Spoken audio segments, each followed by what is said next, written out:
ekigenda mu maaso wano yongera okusigira abantu ekifaananyi ekigenda wano fashion sense.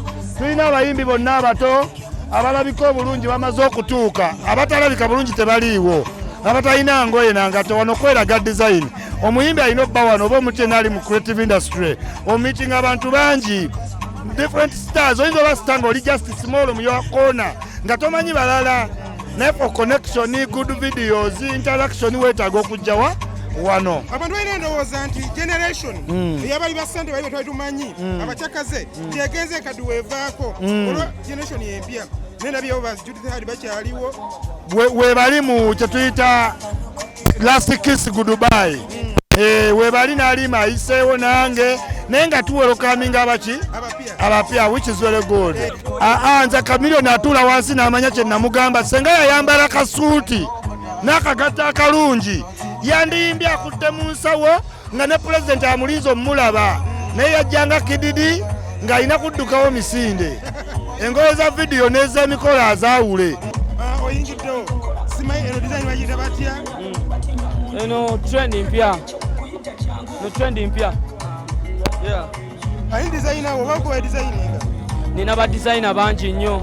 Mu ba designer abo mulimu Abryans, mulimu Jusinia, mulimu Easy, mulimu nina bangi nnyo kubanga nze mikwano gyange abasinga bonna ba fashion. Ani yakozeeko leero? Leero neekozeeko ge mazima. Neyambaza. Ositoyo otya leero? Kuba nange kennyini ng'omuntu ndi muntu wa fashion nnyo so. Banange I'm Abryans. It doesn't matter anyway. Wow. I'm snatched. You what? Snatched. You're snatched. Yeah, we're here to support Brian. Okay. And twagala kwambusa omutindo gwa style. Who dressed you up? Kasozi. Yeah. Elas Kasozi has dressed me. Yeah. I'm a bit extra and unique. So nesalawo nkole something like this.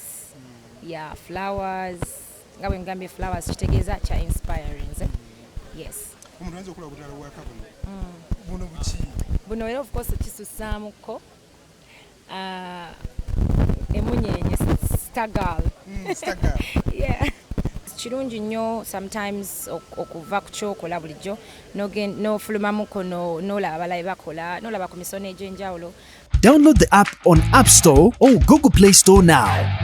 Vision Digital Experience, the future of media.